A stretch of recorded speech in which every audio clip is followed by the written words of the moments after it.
Hello! Samahan nyo kami ngayong mag-commute. Pupunta tayo ngayon sa isang lugar kung saan marami kang matututunan.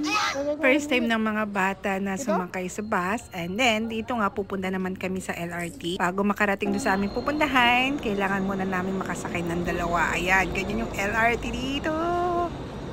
At dahil nga first time, syempre kinapture ko yung moment na yan. Ganito yung makikita sa labas. Minsan, ang sarap din talaga mag-commute kasi nakikita mo or na-appreciate mo kung gaano kaganda talaga yung paligid. Minsan lang ha. Ang bababa na kami! Oh, ano ba yan? Nag-unahan pa silang dalawa. Maglalakad lamang kami dito. Sobrang init. Grabe. Pero ang hangin niya. Kaya lang yung sikat ng araw talaga sakit sa balat. Para kang nasa Pinas. Chas!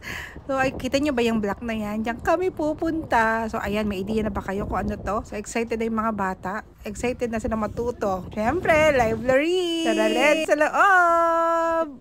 Pupunta na kami sa children's area. Ilang beses na kaming inaaya ng aking panganay na pumunta nga dito sa library. Pero ngayon lang talaga kami nagkaroon ng time. Sabi nga niya, gusto nga raw niyang makakita ng maraming books, gusto niyang magbasa. Pero tingnan niyo naman, nung nakita ito, diyan agad sila dumiretso. Since talagang limit lamang yung screen time nila, hinayaan ko na lang muna. Tumingin ako sa mga book, so nakakatuwa makakita ng Tagalog na libro kasi nakakamiss din naman talaga yung mga book sa Pinas. Aside naman din sa screen time, nag-explore din naman sila ng ibang pwedeng i-explore dito sa library. Wala nga palang limit ng oras dito, so kahit maghapon ka hanggang gabi, 9 PM yata yung closing nila dito. Pero di ko rin sure. Tumating yata kami dito around 3 PM hanggang 7:30 yata.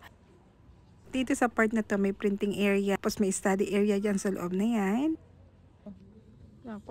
Siyempre library to, kaya hindi ako papayag na hindi ko matuturuan ng kahit kaunti lang yung aking bunso. Pero hindi ako nagpapahalatang nag-aaral kami that time. Paisa-isa lang yung turo ko or yung pagtatanong ko sa kanya para hindi siya makahalata. Nakalimutan talaga nila yung purpose nila ng pagpunta dito kasi hindi naman nila alam na may ganito sa library. Ang alam lang nila ay puro books lang talaga. So hinayaan ko na lang muna sila mag-explore hanggang sa sila na yung nagkusa nga na magtingin or mag-browse ng mga book na gusto nila.